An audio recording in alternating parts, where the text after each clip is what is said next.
What is going on, YouTube? Thank you guys for joining this live stream. GOATcast Hoops, we're here live. This is something I've been thinking about doing. I'm gonna try to do maybe weekly. Is a live stream. I'm calling it right now. Ready for the reaction. I was going to say ready for the recap, but some of y'all might not have seen these videos, so I'm going to go through and kind of react to some videos throughout the week from everyone from Gilbert Arenas to different content creators that I enjoy. So if you guys enjoy this, please like and subscribe to the channel. You guys have helped me a ton. We are right here as far as 1K subs, and I can't do it without you guys. So I really, really do appreciate everything that you guys have done to help me. The comments, the likes, the shares, the subs. I really appreciate it. This is a labor of love. I'm just doing this because I enjoy it. I enjoy the game of basketball. If you're like me, you have March Madness up on different screens. So my bracket is already kind of messed up. Kentucky messed it up, and now Auburn, who got beat. So matter of fact, let me bring up my brackets since I'm talking about brackets. Let's bring it up. So I hope the banner is okay. There we go. I didn't have the banner showing, so hopefully you guys see the banner now. Let's look at the let's look at my bracket. You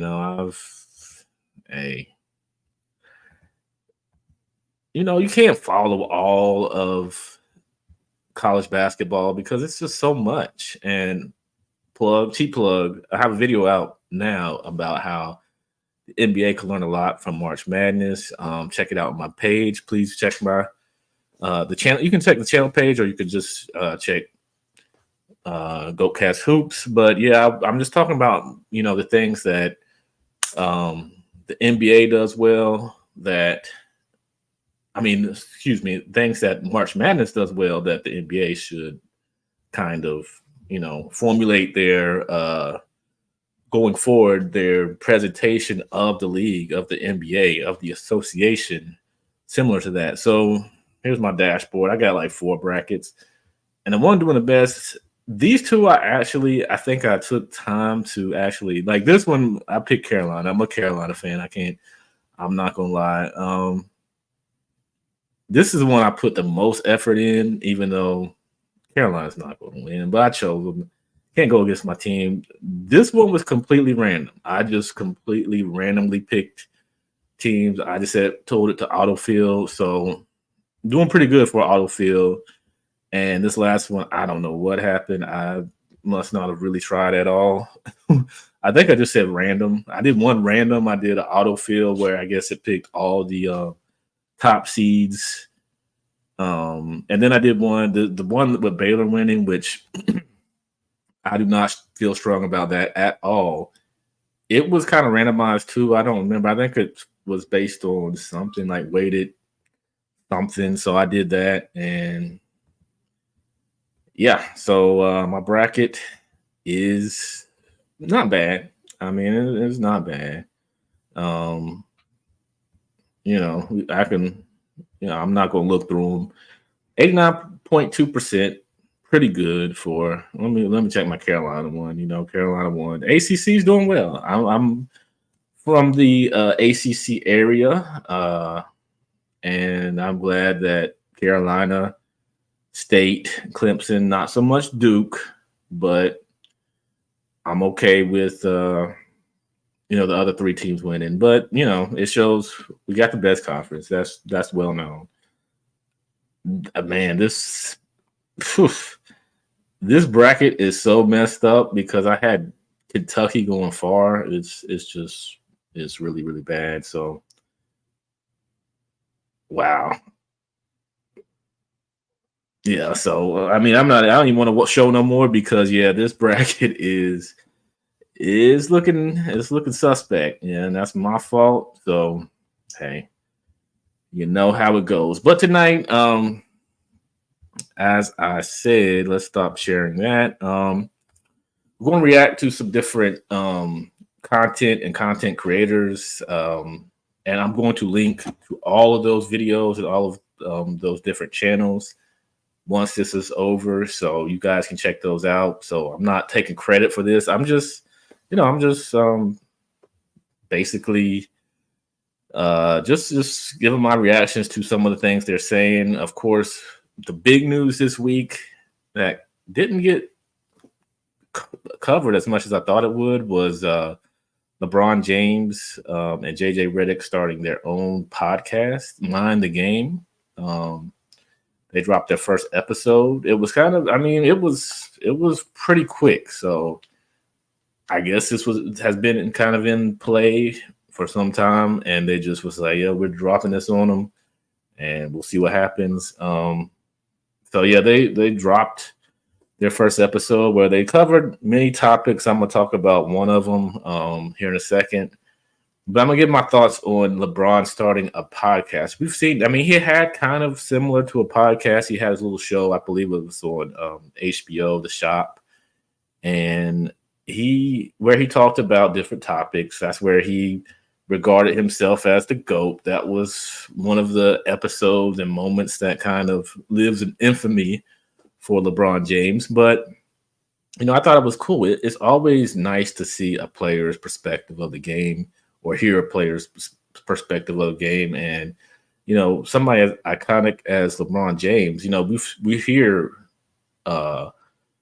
Paul George, Draymond Green. These guys are all stars that are, covering the game and giving their thoughts, which I think is always good. We always like to hear that. Us content creators, everyone, fans, whoever, always enjoy hearing, what the players have to say to this, because they know they're there. They have a bird's eye view. They have more than a bird's eye view. They have a firsthand view of what's going on. So, it's cool that LeBron decided to jump in this arena.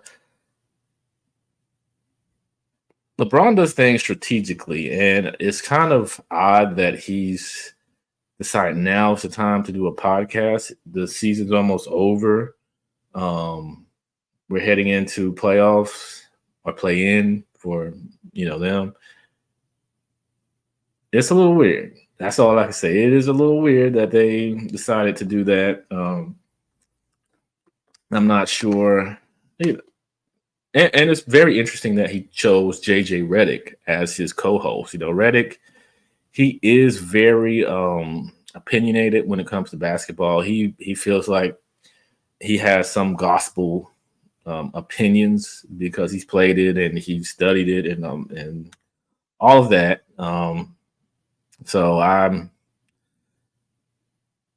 But he is one that will push back. If he does not agree completely, he will push back with, whoever is across the screen with him, whether it be on First Take, whether it be on his own podcast, Old Man and the Three, I believe it's called.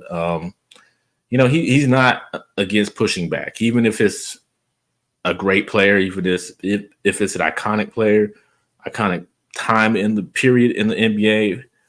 But he's a little more, geared towards the current era, because he was a 3-point sniper. That was his bread and butter. That's become the staple now in the NBA. So, I don't mind that LeBron decided to partner up with JJ Reddick, who I believe will give him pushback, but not enough to really, change the narrative or change the opinion. But my thing is, like I said, LeBron always seems strategic in the things he does, even with the Shop podcast or show, whatever you want to call it. He just seems strategic. It came at a time where he could be unfiltered and he could be himself and give some insights and give some tidbits. He gives a little bit. He doesn't give everything. I'm sure he wants to say other things, but he does things in a way where he gives you just enough to where you get talking points, but you're not, it's nothing that you can really tear into LeBron. And LeBron, no matter what you think, does he control the sports media narrative? Does he control that whole arena? I don't know. Clutch Sports does have a huge brand, and of course, Clutch Sports is headed by Rich Paul, who is LeBron James' agent and his friend. So, they're going to push certain narratives. We hear it from Shannon Sharp and Nick Wright and all these guys. And I don't know if they're on the payroll.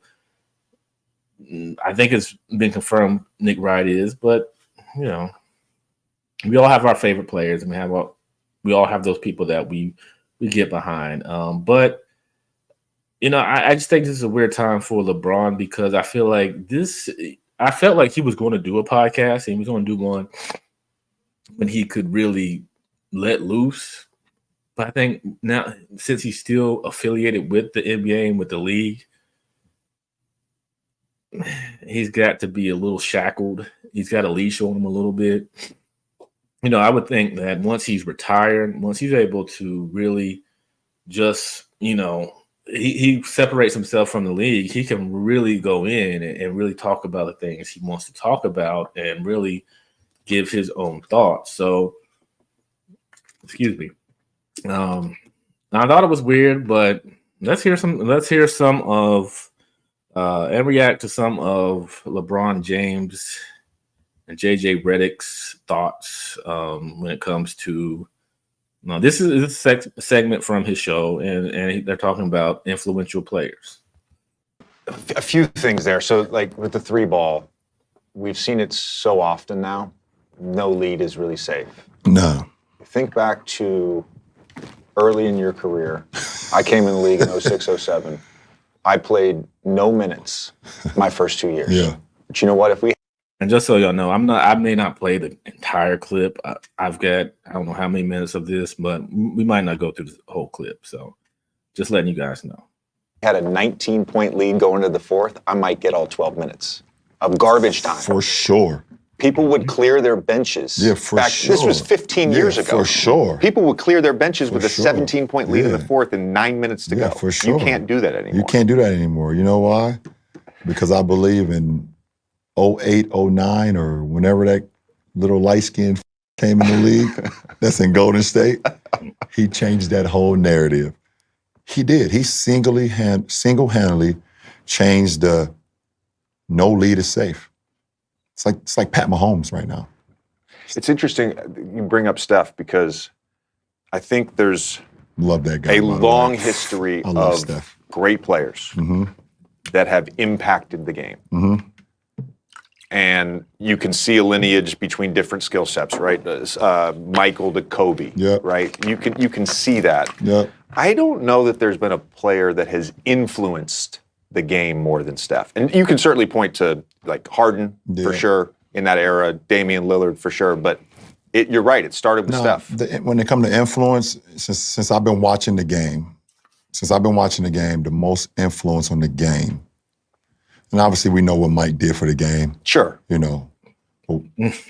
Steph and Allen Iverson are the two biggest influential guys in our game since I've been watching and covering it. One, they're 6'3", 6'4", if you want to. Okay. Steph's not 6'4". If you want to look on the back of a basketball card, you're always a lot taller on the back of the basketball card. Allen Iverson and Steph, they were just so relatable, and kids felt like they could be them. They were guys that was not always counted on. They were small in stature, and they just defied the odds. So you got AI, who's like unbelievable crossover, cornrows, arm sleeve. We wear arm sleeve. Everyone wears an arm sleeve now because of Allen Iverson. Mm-hmm. And he's going in the trenches, laying it up over bigs, whatever the case may be. And now you have Steph, who's shooting over the Empire State Building. It's like those two are the two most influential when you say the game, how they changed the game, and the kids, and like those are two guys that you just wanted to watch every single night. I have an arm sleeve because of Allen Iverson. Like, no bullshit. Listen, no bullshit. One of my tattoos is because of Allen Iverson. For sure. And Steph, I think he changed, like, the influence with Steph, I think, is like he. This is edits. We try to keep it PG on this channel. So, yeah, edited some of that out. Fundamentally changed how we viewed how the game should be played with the three-point shot. Okay. You know, I do believe that those two are very influential, mainly because of, Allen Iverson. Well, if you grew up in the 80s and 90s, there was a certain way you could dribble. And all of a sudden when, Iverson came in and, these new age players came in, they were able to dribble a little differently. They were able to, what I believe is carry, which sounds bad, but when I was coming up, that's something they would call. If you dribble the ball like this, that's a carry. But nowadays, they don't call it. I recall a AAU game where there was fans in the stands that were calling for a carry, but the referee says we no longer call carries because they've changed the rules, and that's partly because of Allen Iverson and what he did. So I can understand that. These kids dribble a lot differently. They do things a lot differently, and of course, Steph Curry is a completely different player that came in and really changed the game for a lot of kids. And nowadays, if you look at any game, whether it be, with public schools, private schools, AAU, NBA, wherever, everybody's just shooting the three just like Steph and trying to shoot from long range. And, they have no limits of where they shoot. Even the women's game has done the same thing. So I do believe they are very influential. And, I agree with LeBron on this.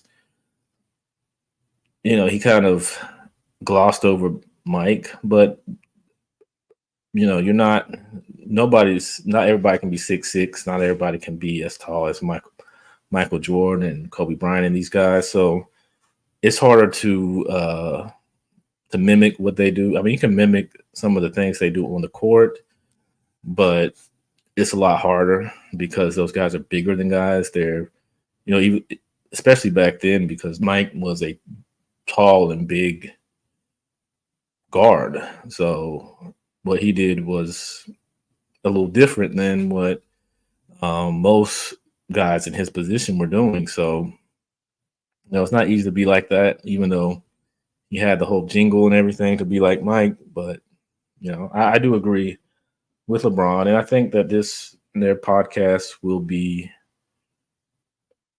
of course, it'll be successful, and I think it'll be really good. But, I just thought it was a weird time for him to try to do that. So, transitioning over, Gilbert Arenas also discussed this topic after LeBron. So let's listen to some things they had to say about the same topic about the most influential players. JJ Reddick teamed up to launch the Mind the Game podcast, where they discuss strategy and the game we all love. On the first episode, LeBron had this to say about the most influential players in the league since MJ. Since I've been watching the game, the most influence on the game, and obviously we know what Mike did for the game. Sure.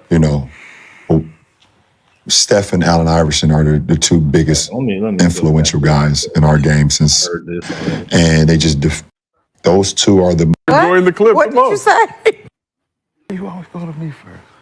Because you were enjoying the clip what the most. What did you say? You were enjoying the clip the most. Brought your tears by it. Do you agree with LeBron saying AI and Steph are the most influential players since MJ? He was speaking from his perspective. Why would I have? I don't know. I'm asking you. Of course, I don't agree. So, who in your opinion are the most influential players since MJ? Kobe. And why do you feel like Kobe had more influence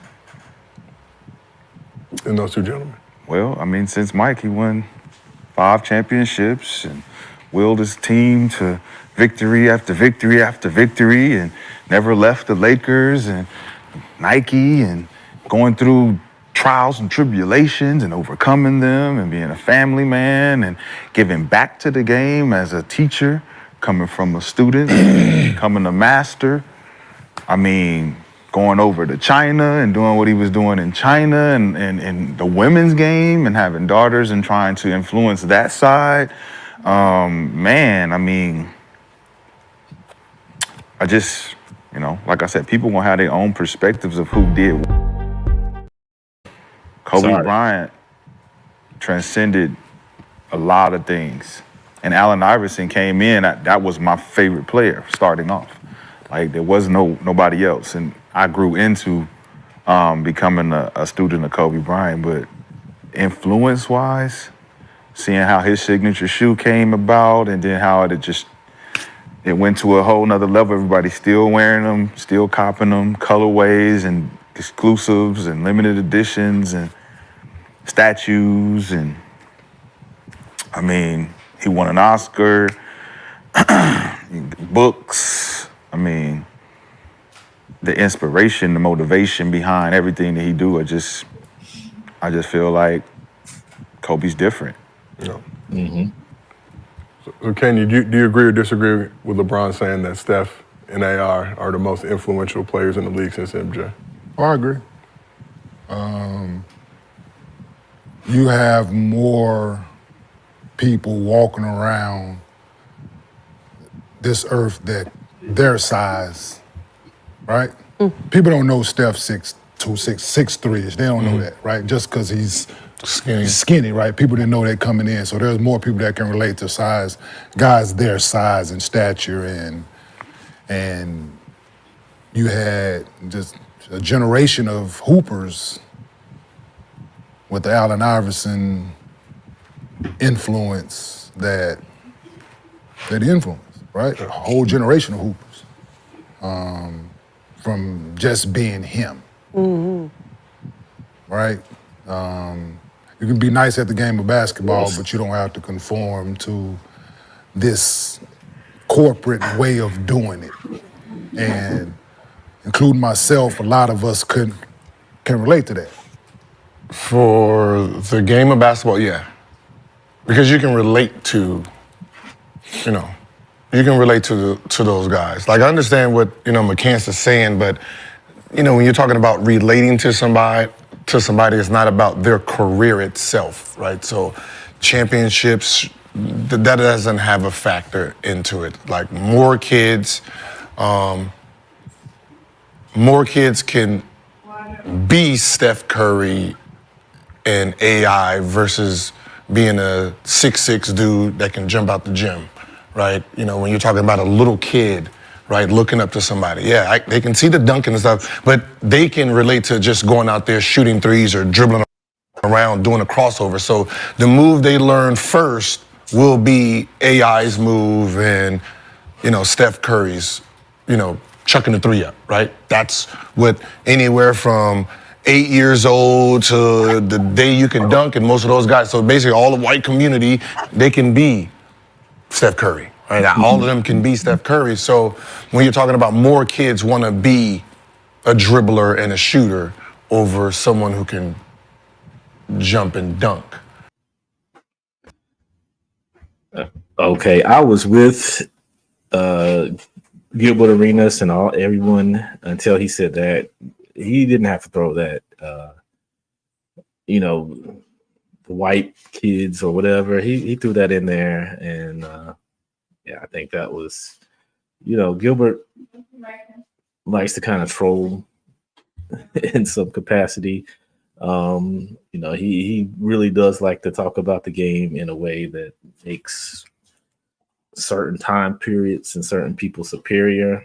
So You know, he had to throw that little dig in there. But other than that, I agree with everything that, especially Kenya Martin and Gil. I agree with all that they said, that those two are very influential. Are they the most influential players? I guess currently.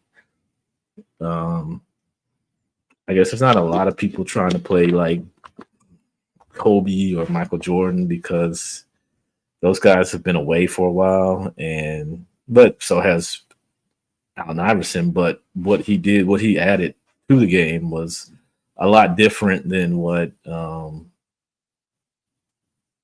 Kobe and Mike and these different players, what they added to the game. So I get what they're saying, but I just didn't like what I think Gil added that part in there just for shock value, just like his whole get rid of the Europeans thing. I don't know if he has some kind of vendetta against players of a different hue, but I agree with most of what he said. So what he said made sense. What everybody said made sense. Rashad McCants was a little different. Kobe is influential because he was a big time player and a big time presence in the game, just like Jordan. But is the regular kid going to go out there and be able to do the things that Kobe was able to do? I don't think so. So, I get what they're saying. So if you guys let me know in the chat what you guys think. Do you think that Allen Iverson and Steph Curry are the most influential players in the last, I guess what they mean is last 20 years? Because AI has been gone since he's been gone for a while. So, I'm not sure, what their span is or what they're going with, but I do agree with a lot of what they said. So, if you don't know DreamersPro, his group is a content creation or creator group that does a lot of NBA content. They do other entertainment type content, but for the most part, it's NBA related. He's not a LeBron fan, and for some reason, this seems like a LeBron themed show, which is going to end up being. But he's not the biggest fan of LeBron. He's a Clipper fan. He's a Kawhi Leonard fan, and he's mostly a Kobe Bryant fan. So he had his thoughts about Stephen A. had said some things about LeBron James' new podcast with JJ Reddick, and he gave some of his thoughts. I don't think I'm gonna play the whole thing. This goes pretty long, but we'll take a look at what he had to say about that. Guys know LeBron James and these guys have been making major waves in the sports world. They just what is it? Mind the Game. I'm trying to pull up the podcast. Mind the Game pod. Yeah. So he recently launched a podcast with JJ Reddick 2 days ago, and the full episode has 2 million views, which comes as no surprise. Given the fact that JJ Reddick already had traction on YouTube and LeBron is who he is. They have 264,000 subscribers. I just want to see how many views they've been able to pick up since the debut show. Okay, and they're 2 million views right now. So the sub count you're looking at just based off of the sheer popularity of JJ Reddick and most importantly, LeBron James. And it's a podcast that's essentially centered on getting into the X's and O's of basketball and really breaking it down to the intricate level. So that's what it's on there. That's what it's about. A lot of people are excited about it. Others are kind of on the fence about it. Whatever. Now, as you guys know, one of the biggest voices in sports media is Stephen A. Smith, and he generally speaks on things like this. He spoke on the Pat McAfee situation. He spoke on Joe Rogan's new contract renewal with Spotify. I believe is $200 million up and up. So Stephen A. Smith follows these things. So what happened?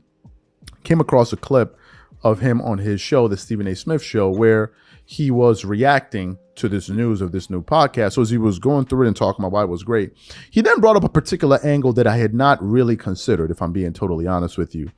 And essentially what Stephen A. Smith was saying was that he believes that LeBron decided to partner up with JJ Reddick for a strategic reason that it seems like no one is really discussing, at least to the best of my knowledge. So what we want to do is want to play exactly what Stephen A. Smith had to say here. I wouldn't say I think it is strategic, but I'm gonna listen to what Stephen A. has to say. But I don't think it's quite what they think it is. About why he believes LeBron really decided to do a show with JJ Reddick, and I want to come back and continue on the show. Take a listen to Stephen A. Smith right here. First of all, major props and congratulations to LeBron James. I'm dead serious about this. Because if you remember, I'm not going to be hypocritical here. There's 1,000 times I've talked about the genius and the brilliance of these basketball players. It's a LeBron James one day. It's a Kevin Durant another day. It's a Steph Curry another day. It's a Chris Paul another day. It's a James Harden another day. The list goes on and on. The NBA is rife with brilliant, brilliant basketball minds. And their problem is they're so damn sensitive most of the time. And they're so dismissive and aloof because they're not talking to somebody they consider on their level. They don't want to talk about it as opposed to taking an opportunity to actually teach the game. Now LeBron has put his words, his bravado, his stature, his money, figuratively speaking, where his mouth is. He is showing you right there elements of the game that the average basketball fan can't possibly think about or see because we're fixated on a finished product as opposed to the nuances surrounding the game, what goes into it, and what ultimately leads to success. But having said all of that, let me be the first to say, LeBron James was a little bit slick here too. Brilliantly slick, I might add. Because he could have had that conversation on uninterrupted. He could have been talking to Maverick Carter. He could have been talking to Rich Paul. He could have been talking to his crew of boys. But he chose to do this with JJ Reddick. Who is JJ Reddick?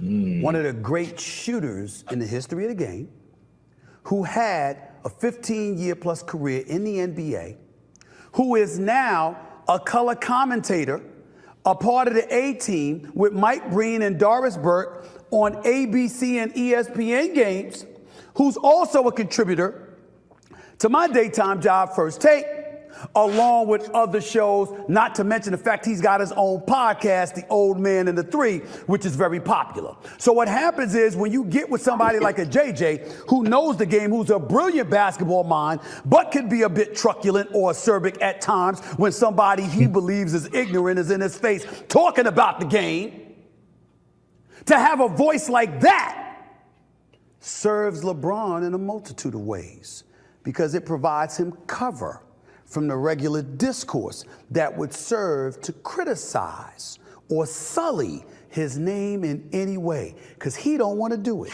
He believes that's beneath him. So he got with somebody that'll do it for him. Not to say that's what JJ signed on for, not to say that's what JJ is about. I'm just saying that JJ knows the game and he is quick to check anybody who thinks they know stuff they don't know about the game of basketball. It's a brilliant move on LeBron James' part. Very slick. And it will work like heaven against everybody except me. It won't work. When you go out on that wing and you jacking up shots you don't need to jack up, or you're hesitant about getting to the free throw line, or you choosing to shoot a fall away jump shot instead of taking it to the hole and being that man amongst boys that you are, JJ ain't gonna be able to help you there, no matter what he says. But it is a brilliant idea, and everybody should want to watch JJ Reddick with LeBron James. So you heard what Stephen A. Smith had to say about why he believes that JJ did that. LeBron did that. So essentially he's saying that LeBron did it from a strategic standpoint to have someone in the media to basically cover his behind and argue on his behalf. Now, is there truth to this? Well, 100% there is truth to this. Why is there truth to this? Because we already know people in media that are already essentially put there to do that. I'll give you some examples. Nick Wright, Shannon Sharp, some others that I can't think of. Some people say, but how do you say Nick Wright? Well, Doug Gottlieb on Fox Sports Radio revealed that Nick Wright is a Clutch Sports, represented by Clutch Sports. I don't think I need to say anything else beyond that. And you have others out there to do that. So it's not something that, oh my God, I can't really picture that. Really? Could that happen? Of course it could happen, right? So we have that, and we have examples of this that already exist. In terms of JJ Reddick coming to the defense of LeBron, listen, by the way, so he mentioned that point. There's another point. Draymond Green recently came out there and was basically complaining about how he wasn't able to get LeBron on his show. But instead, LeBron decided to partner up with JJ Reddick, but he's been on Uninterrupted, the shop or whatever it is. So Draymond was like, he feels a type of way about it, blah, blah, blah, blah, blah. Let me give you guys the reason why I believe LeBron chose JJ Reddick over a Draymond Green. To me, it's a no-brainer if I'm LeBron. Number one, JJ Reddick is on a big platform every single day on ESPN. So you have someone that's going to be able to speak on your behalf to the masses on a daily basis. And of course, he covers NBA games. So that's the first thing. Draymond is not there. He's an athlete who has a podcast. That's number one. Number two, JJ Reddick is more articulate than Draymond Green in terms of expressing his ideas. That's the bloody fact of the matter. And if I had someone arguing on my behalf, if I had to choose between a lawyer, one that could argue properly and make sound arguments in court versus another one who may know the information but can't really put on a good case for me, then I'm going to go with the other one. So there's a no-brainer there. I don't think there should be any emotional component of it. I think that if Draymond Green looks at the situation dispassionately, he'll be able to come to that conclusion rather quickly. Anybody else looking at the situation should be able to figure this out rather quickly. JJ Reddick is better at expressing his views than Draymond Green. Simple, period, end of story. Now, if you feel any type of way about it, that's up to you, right? I mean, there's nothing really to be offended about, right? It's just something that I think all of us have, certain deficiencies in our... I don't mind him choosing JJ Reddick instead of Draymond Green. I don't think Draymond Green, because Reddick, and we already know that LeBron and Draymond have a relationship off the court. So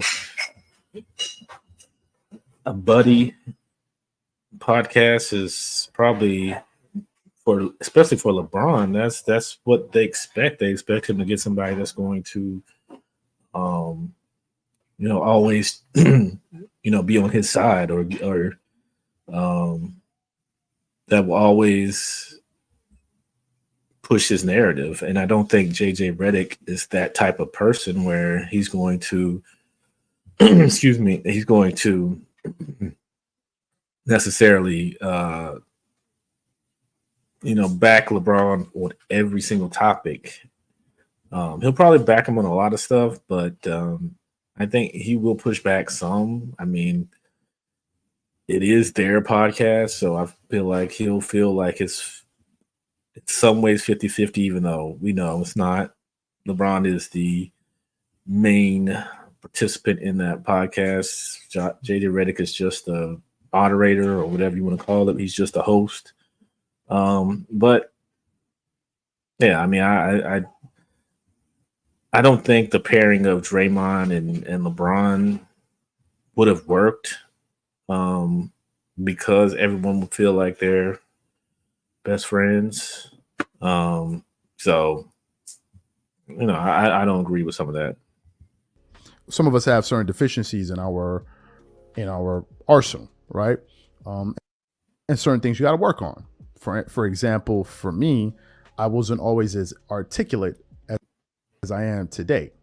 How did I work on that? I had to read a lot of books, period. Like, I haven't read all the books in the world. I haven't read, 100 books. No, I haven't read that many books. I'm not going to sit up here and lie to you guys. I've read about 40 books, 40 to 50 books, right? And I've read books, and books help enhance your vocabulary and the way you put words together, and then also listen to great speakers and how they speak. You learn how to do it. You learn how to do it. So to me, it's a no-brainer that LeBron would go with him. In terms of, Stephen A. Smith saying it's not going to be able to work with him, I agree with that to a certain extent, because on ESPN First Take and on other platforms, he does push back on LeBron when LeBron goes out there and says that, but it says some of the stuff. I think JJ Reddick will do the same thing. I don't think he's going to agree with everything LeBron says, or his entire narrative that he says. But I want to be fair. It's not just Stephen A. Smith that does it. I've heard Kendrick Perkins do it. Now, obviously, there are going to be some people that have issues with this. Oh, why can't you just let the man live? Why can't you just let him live? And I'm like, who's stopping him from living? Somebody came on the channel yesterday. Was it yesterday or the day before yesterday? And of course, when all fails, and I want to take the racial route. What kills me is having black guys be the one to play the race card on another black guy. I'm like, bro, do you even understand how the race card works? That's one thing. Another guy said, allow the man to have it, to have his opinion. And I'm like, why is it always when I'm arguing with these LeBron guys, they can't reason properly? Allow him to argue his opinion, to state his opinion. Who stopped him? Isn't there freedom of speech? Yes, and he exercised it. Did anybody run up on LeBron James and throw sellotape over his mouth and stop him from talking? These people, I don't know where, like, what is going on? What you do? Allow the man to have his opinion. He had his opinion. He stated his opinion. But you then don't want other people to have opinions that are diametrically opposed to his. And if there are those opinions that exist, you would then say, oh, well, you're hating. No, you just want there to be one message. And if someone else comes out there and gives or pushes back on that message, oh, well, you're allowed a black man to speak. I'm like, and then they of course, they go to the black man thing. To see another black man go after a black, sit your ass down with that black man bull. Like, sit your ass down with that. No, it's not working. It's not working.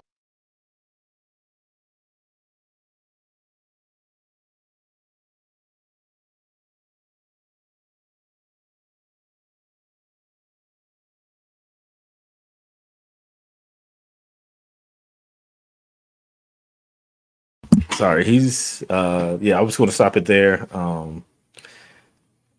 He's always funny because he has a lot of passion against LeBron, and just hearing him in that situation, LeBron has his opinion, everybody has their opinion, so we got to respect that. He's one of the greatest players, so I mean, what he says, we can't. I mean, I don't think what he's doing is hating. He's voicing his opinion, which is what we're all doing. So, I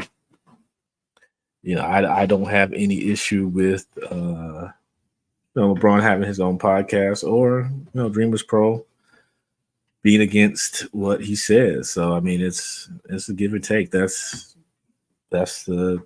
what sports media is all about.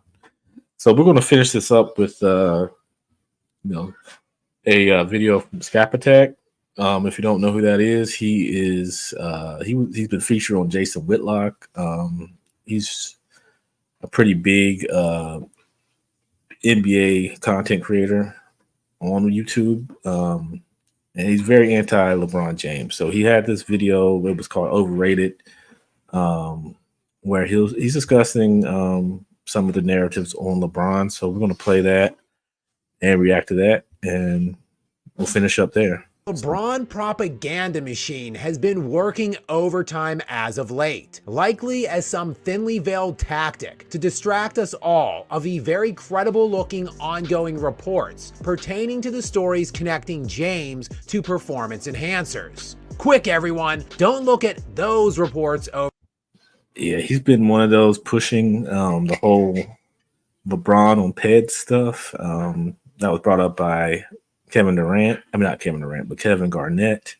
Excuse me. So he's been very adamant about LeBron possibly being on some type of performance enhancement drugs, and that the wool is over our eyes as far as what LeBron has done. So I'm going to continue to play this. Over there. Instead, look over here at this "we done with the 90s" trending bit of nonsense. But one thing this latest trend has fanned the if you agree with that trend, you've never played basketball. Flame of, even more so in recent days and weeks, is the ongoing, seemingly never-ending debate between LeBron James and Michael Jordan. And one such thing that has been highlighted as of late is the glaring absence of a Defensive Player of the Year award on the Kings' resume. Of course, as we know, Jordan won both the Defensive Player of the Year and League MVP in the same season, in which he also led the league in scoring. Yeah, LeBron never did that, but according to his rabid jock-sniffing attack dogs throughout both the mass media and various social media platforms, James totally deserved the award in the 2012-2013 season. A year many claim James was at his very best and was cheated out of the Defensive Player of the Year award. That's kind of debatable. That was one of his better years, and you can't deny that the Miami Heat were leaps and bounds better than almost every team, other than the Spurs. I'll say that. Anyway, let's keep on. Costing him the perfect season. Yeah, this is a claim that many have just accepted to be canon, but taking a closer look into this season really begs the question of how this vote was even close in the first place. Of course, it was Memphis's Marc Gasol who ultimately won the award in what was a fairly tight vote, as he received only 212 of a possible 1,089 points, including just 30 first-place votes from a panel of 121 sports writers and broadcasters. LeBron finished second with 149 points and 18 first-place votes. And in case you were wondering why that might have been, there is really only one viable answer. The pathetic push to pack LeBron's resume with undeserving accolades was already well underway by the 2012-2013 season, as LeBron had practiced. I kind of agree with that, because ESPN would post, some of the silliest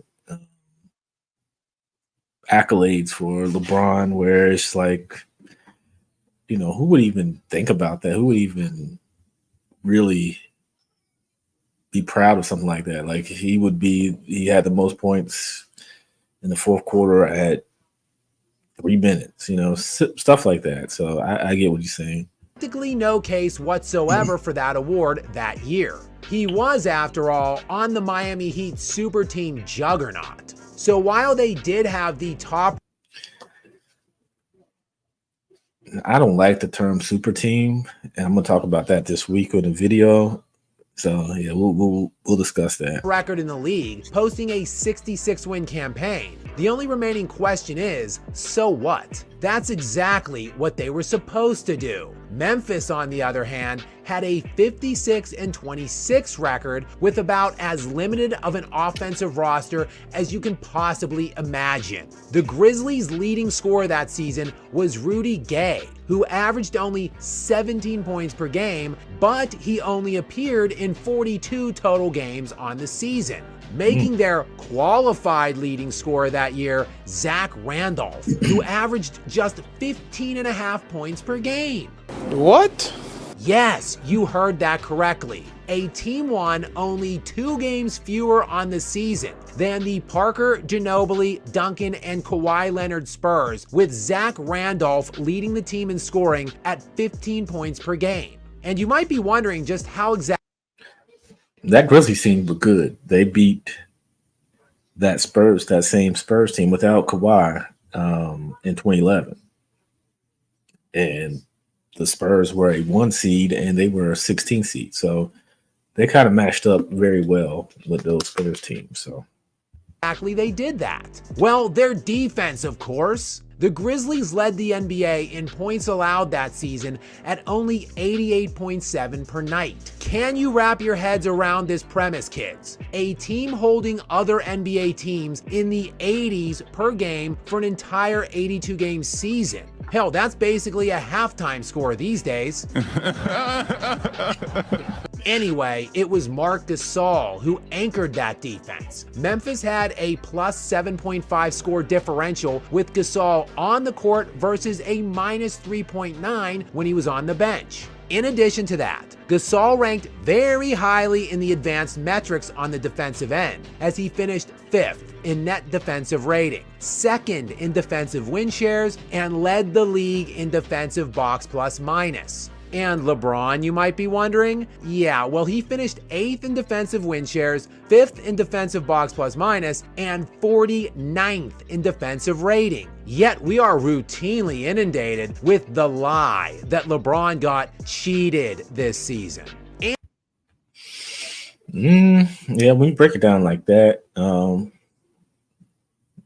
was a good defender, though. We can't, and I'm not a LeBron fan, so this is from a non-LeBron fan, but he was a good defender, so you can't really. I don't think they were trying to just give every accolade, every award to LeBron that year. He played very well that year, so I mean. And defense has never been his strong thing. I think that's one of the things that's really worked against him is that he just doesn't take that initiative. We saw him take that initiative, I believe, in 2011 against Derrick Rose. I believe that was his MVP year when he took him when they were playing the Bulls, I believe in the conference finals. And he showed that he can defend, and he can defend well. He defended one of the fastest point guards in the league at that time. Derrick Rose was unstoppable, and LeBron was able to stop him. So that proved that he had defense in him, but he wasn't. He's not the guy that's going to ask for the hardest defensive assignment every night. But he's, a lot like Jordan, where he does a lot of other things on the court where that takes a lot of effort. So I'll give him that. And piggybacking on that one is the age-old tale that LeBron was an elite defender throughout the course of his entire NBA career, and that he could defend all positions 1 through 5. While LeBron was a high-level defender for a portion of his career, it was during a limited segment. As the same jock-sniffing media obsessed with padding LeBron's resume as much as they possibly can, the same group that tried their damnedest to give him this Defensive Player of the Year award, yeah, they were the same ones that vote on all NBA defensive teams every season. And if they were only able to get LeBron 5 first-team selections and 1 second-team selection in 21 years, his defense was wildly overrated for the vast majority of his career. Oh, and all 6 of his selections came in a consecutive 6-year span.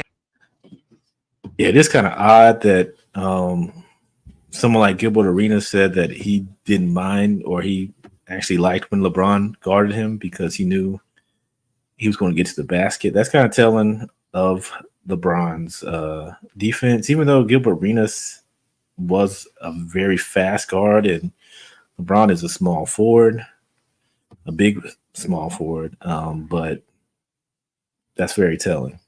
He was named to the first team for 5 straight seasons beginning in 2008-2009 and running through 2012-2013. With the very season he was robbed of that Defensive Player of the Year award being his final on the first team. He was then named to 1 second team the next season in 2014 and then never again after that. As the remainder of his career over the last decade now and counting has been spent with him resting and loafing around the court on the defensive end so he can continually stat pad his all-important hollow box scores on the other end. And yet, his ignorant stan base continues to eat it all up, including the fact LeBron was 3 votes away from winning Defensive Player of the Year award that season, where despite the narrow margin of differential for Gasol, it wasn't that close. But gee, I wonder where this idea came from. And he was 3 votes away from winning Defensive Player of the Year. No, not just the media. This narrative got percolating in the first place from the source itself, the undisputed king of narcissism and self-aggrandizing. Yeah, he was very disappointed about the voting. The following is an excerpt from an article by Ben Golliver from April 25th of 2013.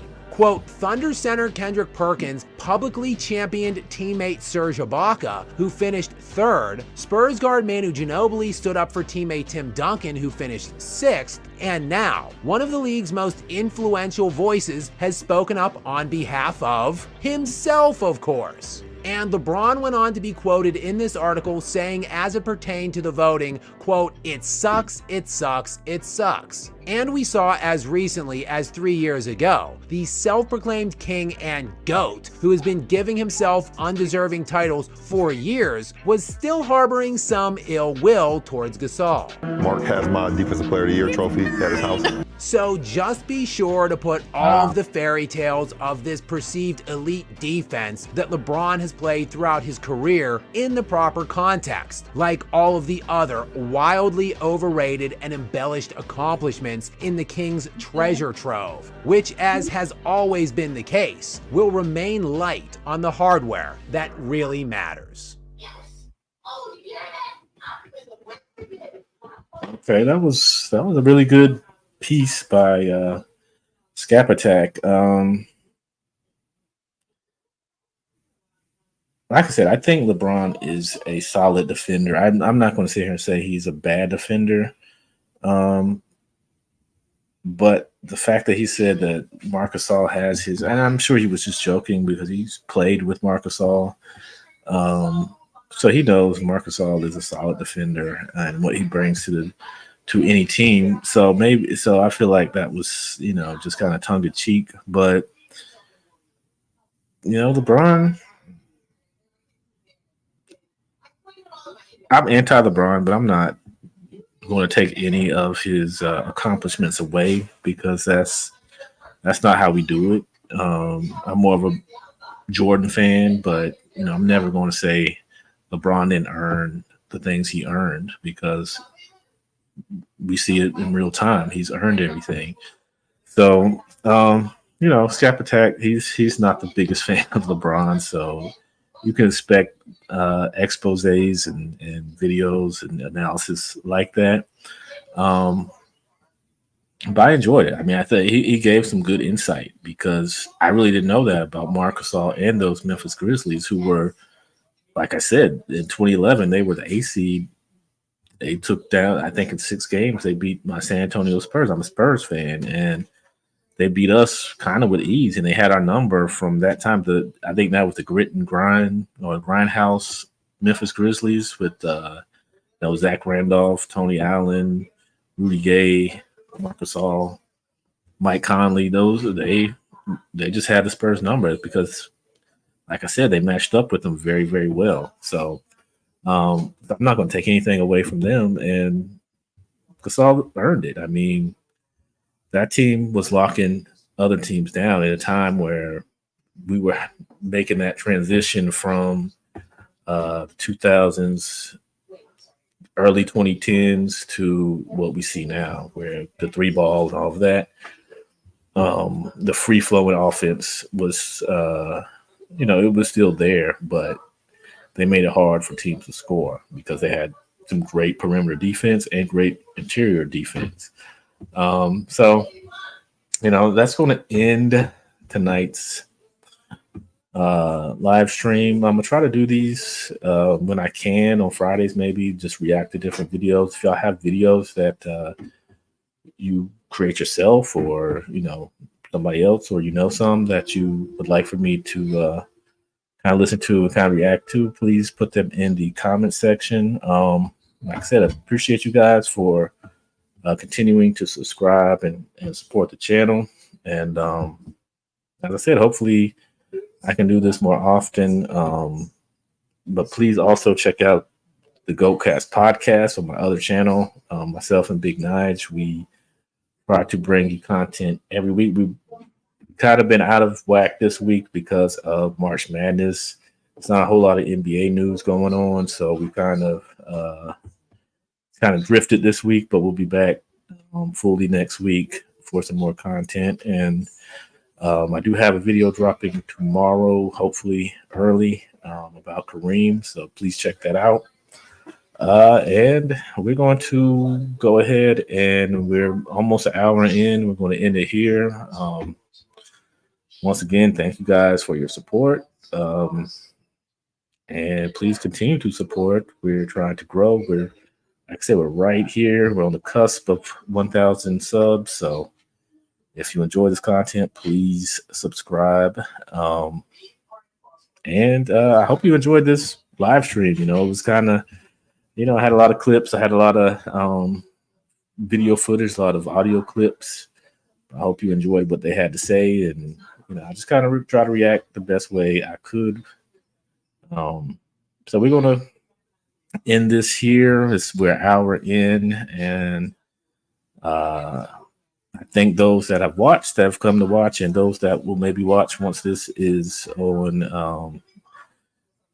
your browsers, you know, wherever. Take a look. You know, and I'm definitely going to pin those other channels to my comment section so you can see the full clips of those. I think I played most of DreamersPro. Check those guys out. Great content creators doing well. So thank you again, and we'll be back soon.